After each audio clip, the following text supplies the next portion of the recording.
First Kings chapter 19, verse 1 to 10 says, Ahab told Jezebel all that Elijah had done and how he had killed all the prophets with the sword. Then Jezebel sent a messenger to Elijah, saying, "So may the gods do to me and more also, if I do not make your life as the life of one of them by this time tomorrow." Then he was afraid, and he arose and ran for life and came to Beersheba, which belongs to Judah, and left his servant there. But he himself went this journey into the wilderness, and came and sat down under a broom tree. And he asked that he might die, saying, "It is enough now, O Lord, take away my life, for I am no longer better than my fathers." And he lay down and slept under a broom tree. And behold, an angel touched him and said to him, "Arise and eat." And he looked, and behold, there was at his head a cake baked on hot stones and a jar of water. And he ate and drank and lay down again. And the angel of the Lord came again the second time and touched him and said, "Arise and eat, for the journey is too great for you." And he arose and ate and drank and went in the strength of that food 40 days and 40 nights to Horeb, the mount of God. Verse 9. Then he came to a cave, lodged in it. Behold, the word of the Lord came to him, said to him, "What are you doing there, Elijah?" He said, "I've been very jealous for the Lord, the God of hosts. For the people of Israel have forsaken your covenant, thrown down your altars, and killed your prophets with the sword, and I, even I only, am left, and they seek my life to take it away." Amen.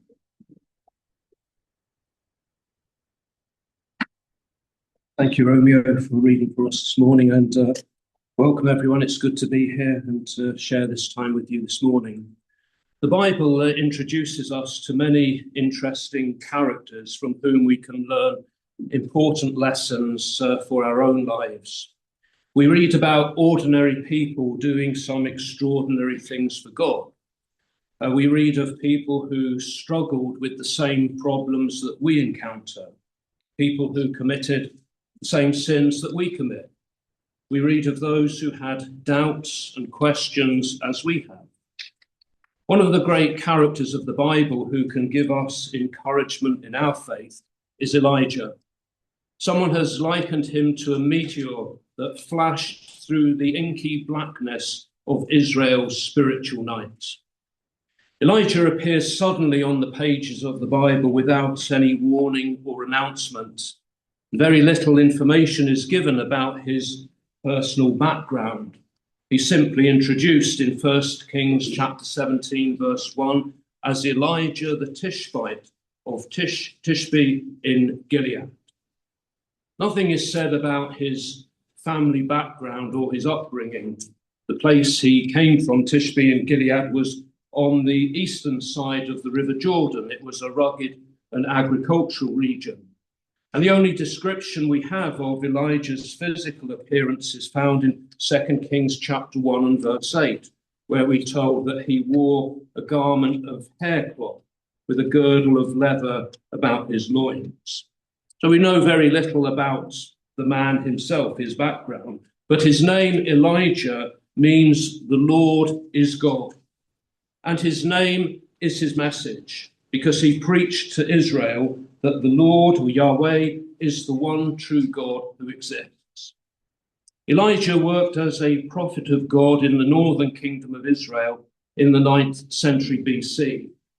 And we read about him in a number of chapters in the books of Kings, in 1 Kings chapters 17 through to 19, and then in chapter 21, and then in 2 Kings chapters 1 and 2. And Elijah is shown to be a strong and a courageous character, a man with a passion for God and for the things of God. If we're to understand the importance of Elijah's work, we must first know something about the political and the spiritual condition of Israel in the 9th century BC. When Elijah first appears on the pages of Scripture, Ahab is the king of the northern kingdom of Israel. This is after the kingdom has divided after the death of Solomon. If you remember, it's split between Judah in the south and Israel in the north. Well, Ahab is the king of the northern kingdom of Israel. And Ahab's reign lasted for 22 years. The character of Ahab is summed up in 1 Kings chapter 16 and verse 13, which says, "And Ahab, the son of Omri, did evil in the sight of the Lord, more than all that were before him." This is the unenviable reputation of King Ahab. He was one of Israel's most evil kings. Ahab's wife was Jezebel, and she was his partner in evil. She was the daughter of the king of Sidon, and she was an ardent worshipper of the false god Baal. 1 Kings chapter 16, verse 31 says, and as if it had been a light thing for him to walk in the sins of Jeroboam, the son of Nebat, he took for wife Jezebel, the daughter of Ethbaal, king of the Sidonians, and went and served Baal and worshipped him. Jezebel's influence on Ahab then introduced the worship of Baal into Israel on a scale that had never been seen before. There was always a problem in worshipping Baal, but now this took it to a new level. Baal is the general name for the gods that were worshipped by the Canaanites, and Baal was a fertility god who was said to control the productivity and the fruitfulness of the land. So if the people wanted to guarantee themselves a good harvest, they had to worship Baal. The religion was popular with the people, but of course it was offensive to God. 1 Kings chapter 16, verses 32 and 33 tells us that Ahab erected an altar for Baal in the house of Baal, which he built in Samaria. And Ahab made an Asherah. Ahab did more to provoke the Lord, the God of Israel, to anger than all the kings of Israel who were before him. The activities of Ahab and Jezebel in introducing this state-sponsored system of Baal worship posed a danger and a threat to the distinct identity of Israel as God's chosen people. God was provoked to anger by this act of unfaithfulness. And so at this time of national crisis, Elijah arises to challenge Ahab and Jezebel and to call the people back to the true worship of the Lord, Yahweh, the true God of Israel. And so the scene is set for this confrontation between God and Baal, between Elijah as God's representative and Ahab and Jezebel as the representatives of Baal. When Elijah is first introduced to us in 1 Kings chapter 17, verse 1, he's confronting Ahab with a word of warning about a coming drought. He says to him, "As the Lord, the God of Israel, lives, before whom I stand, there shall be neither dew nor rain these years except by my word." Elijah makes it clear to Ahab where his allegiance lies. Elijah stands in the presence of the living Lord, the God of Israel, in contrast to the impotent false gods that Ahab worships. The prediction of a drought will demonstrate the powerlessness of those false gods who are supposed to control the weather and to bring the good harvest. Instead, the power of the living God will withhold the rain and there will be a drought. So the first shot has been fired in this confrontation between God and the worshippers of Baal.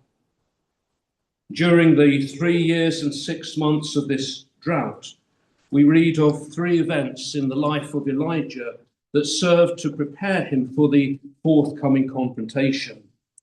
In 3 incidents, he experiences the power of God in a personal way, which prepares him for the greater trial that is yet to come. The first incident is recorded in 1 Kings chapter 17, verses 2 to 7. After he had announced the coming drought, God told Elijah to go and hide himself by the brook of Cherith, east of the Jordan. And in that place, God promised to provide Elijah with water and with food. He would drink water from the brook, and ravens would bring him food. But this was not to last indefinitely, and when the brook dried up as a result of the drought, God then told Elijah to go to a place called Zarephath, near Sidon. And in this second incident recorded in 1 Kings chapter 17, verses 8 to 16, God tells Elijah to go and stay with a widow at Zarephath, and she would feed him. And again, God miraculously provides the food. The widow only had a handful of grain and a small amount of oil, but God promised that these things would not run out during the drought. In verse 14, Elijah says to the widow, "For thus says the Lord, the God of Israel, the jar of meal shall not be spent, and the cruse of oil shall not fail, until the day that the Lord sends rain upon the earth." So this was the promise that God made to that widow, that he would continue to provide that grain and that oil for her. And then the third incident in 1 Kings chapter 17, verses 17 to 24, concerns the death of this widow's son. Her son became ill and he died, and the widow blamed Elijah. She said to him, "What have you against me, O man of God? You've come to me to bring my sin to remembrance and to cause the death of my son." And Elijah responds by praying to God, "O Lord my God, hast thou brought calamity even upon the widow with whom I sojourn by slaying her son?" And then after stretching himself 3 times upon the child, he cried out, "O Lord my God, let this child's soul come into him again." And God answered that prayer, and the child's life was restored. And when the widow saw what had happened, she said, "Now I know that you are a man of God, and that the word of the Lord in your mouth is true." These 3 incidents taught Elijah the need to rely totally upon God. It was God who caused the ravens to provide food for Elijah. It was God who maintained the supply of grain and oil in the widow's home. It was God who gave life to the widow's son after he had died. And so in these private situations, Elijah had experienced and proved the power of God. And having experienced this privately, he was now ready for this confrontation with Ahab. The land had experienced drought for 3 years when God told Elijah to go show yourself to Ahab, and I will send rain upon the earth.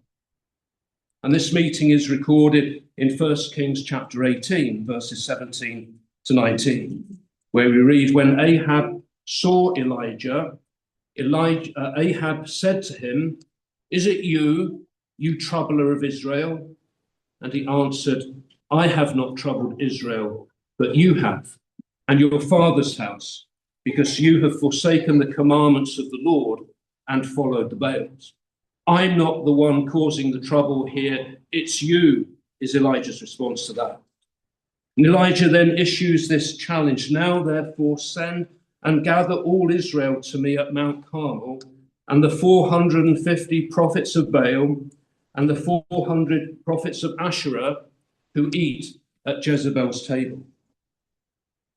In the presence of the people of Israel, then, this one man of God is going to take on these 850 false prophets and demonstrate the emptiness, the powerlessness of their religion.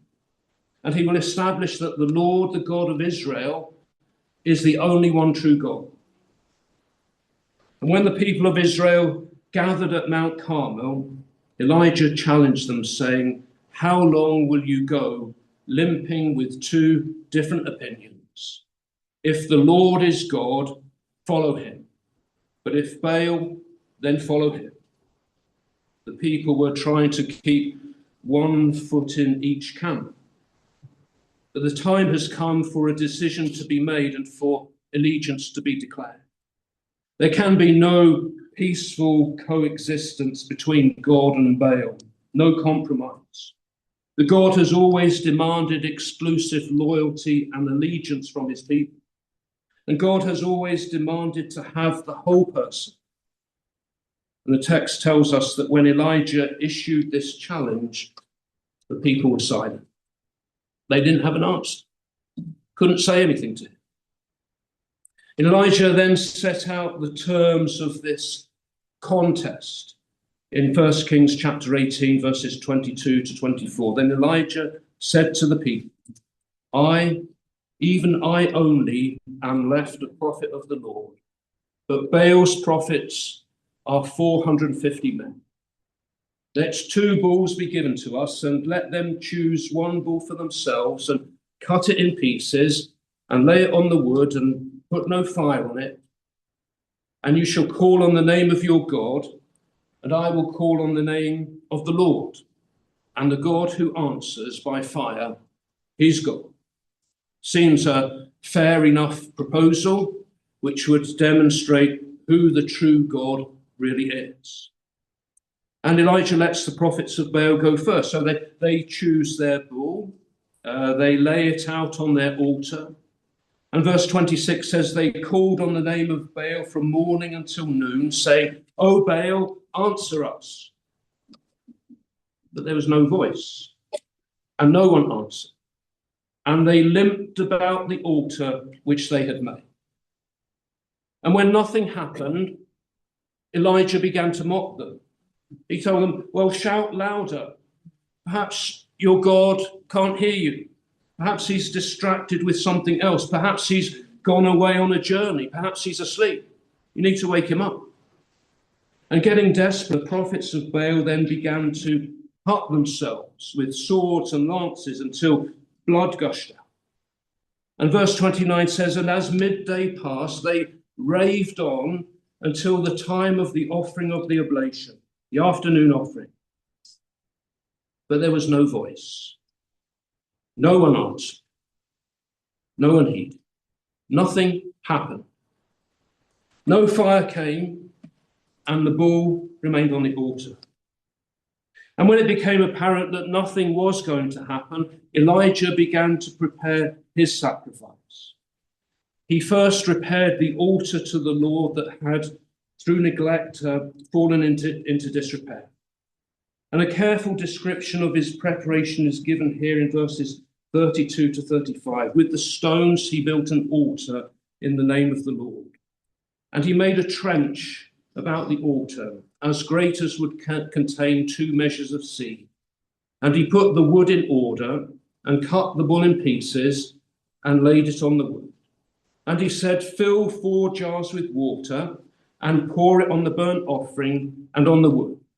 And he said, do it a second time. And they did it a second time. And he said, do it a third time. And they did it a third time.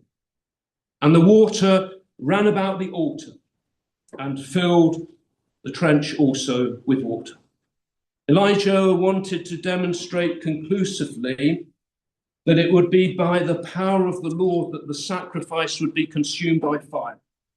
And this is why he had the altar and the offering soaked with water.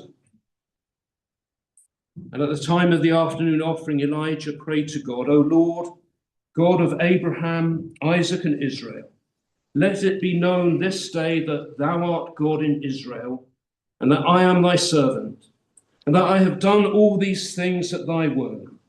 Answer me, O Lord, answer me, that this people may know that thou, O Lord, art God, and that thou hast turned their hearts back. And Elijah's prayer was answered immediately. The fire of the Lord fell and consumed the burnt offering and the wood and the stones and the dust, and licked up the water that was in the trench. And when all the people saw it, they fell on their faces, and they said, the Lord, he is God. The Lord, he is God. And the impotence of Baal and the omnipotence of the Lord have been clearly demonstrated. And the people acknowledge this by proclaiming, the Lord, Yahweh, he is God. Yahweh, he is God.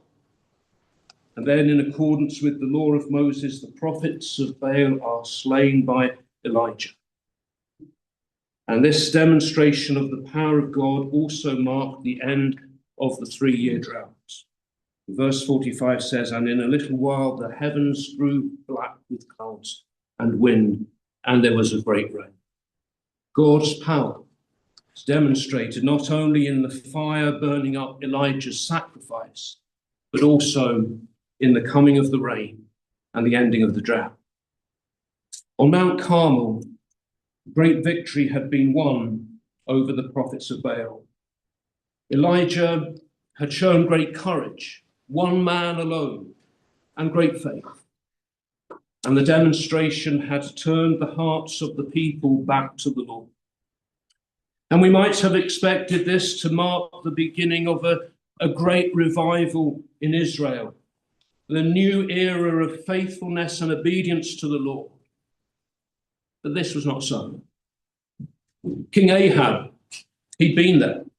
He was present on Mount Carmel. He had seen everything that Elijah had done. And now Ahab returned home to his wife Jezebel, and he told her everything. And when Jezebel heard of the slaughter of her prophets, the ones who ate at her table, the ones she supported, she sent this message to Elijah: so may the gods do to me and more also, if I do not make your life as the life of one of them by this time tomorrow. This time tomorrow, Elijah, you will be dead. You will join those prophets.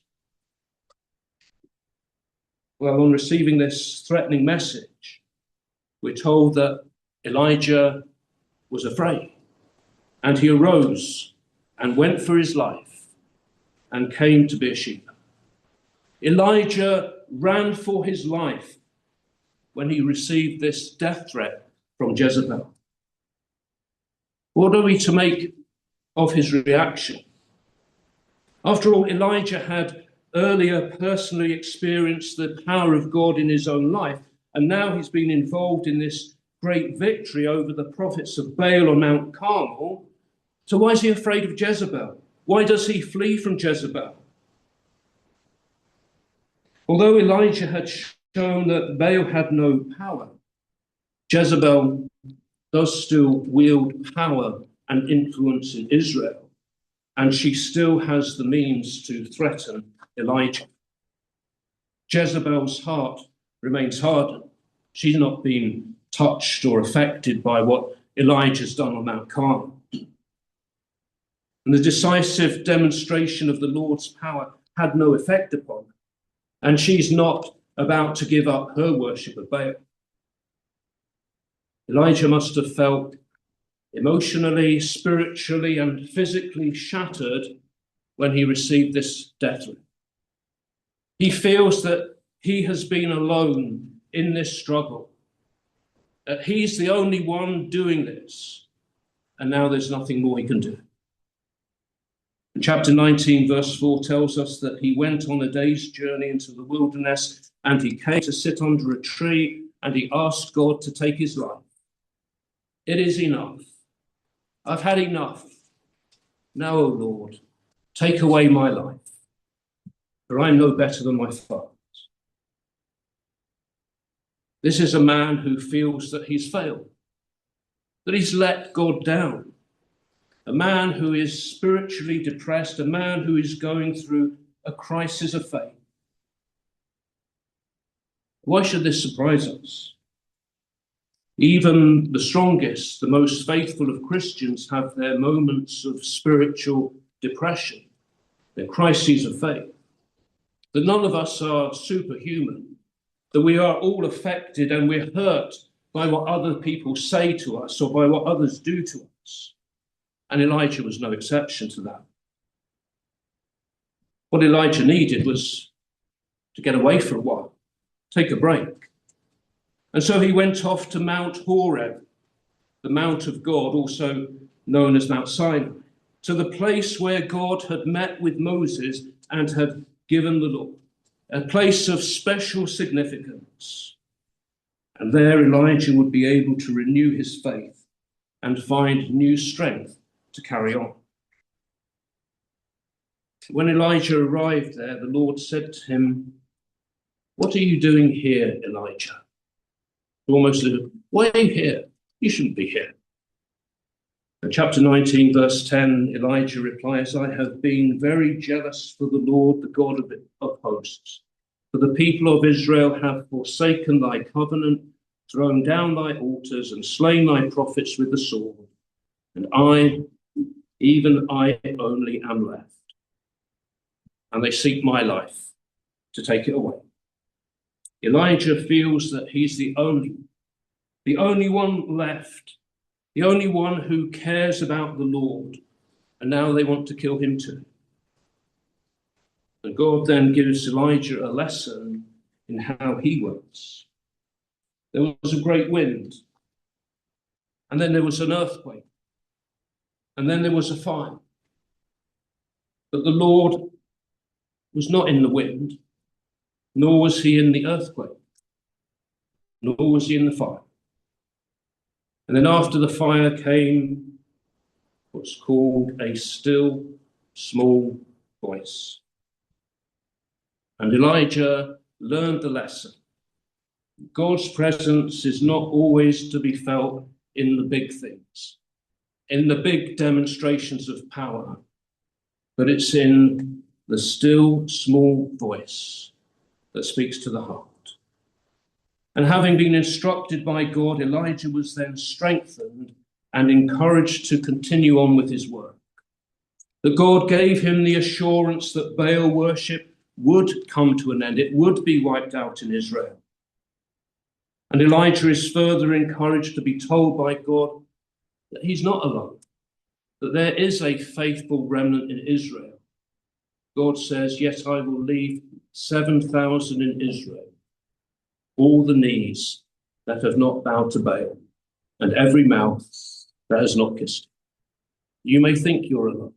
Sometimes we think we're alone when we're going through struggles, but there are others there as well. And there were 7,000 others there in Israel who hadn't bowed the knee to Baal. And so Elijah could leave Mount Horeb with new faith, new strength to carry on with the work and with the struggle. Elijah was an important character in Israel's history. He's still an important character for the Jews today. He's an important character in the New Testament for us as Christians.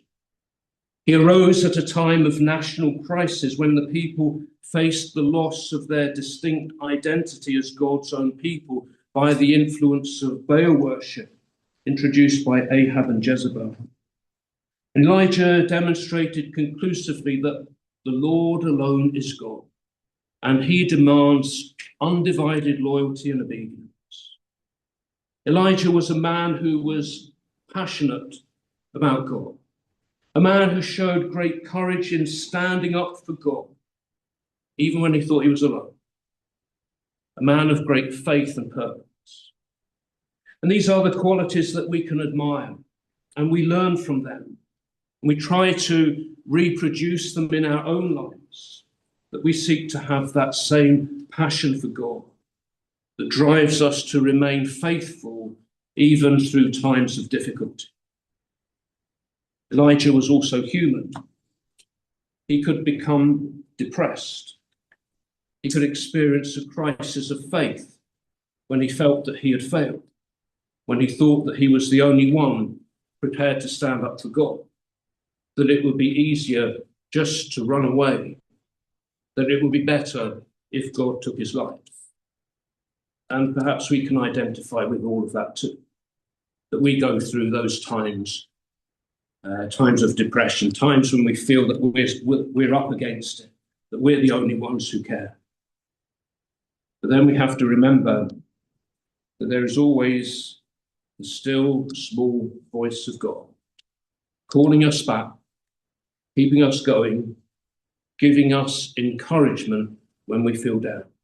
We don't need to see great demonstrations of power, of earthquakes and fire and wind. Just need to listen for that still, small voice of God that speaks to us through his word and speaks to our hearts. Let's look at the life of Elijah, be thankful for him, and be strengthened in our own faith.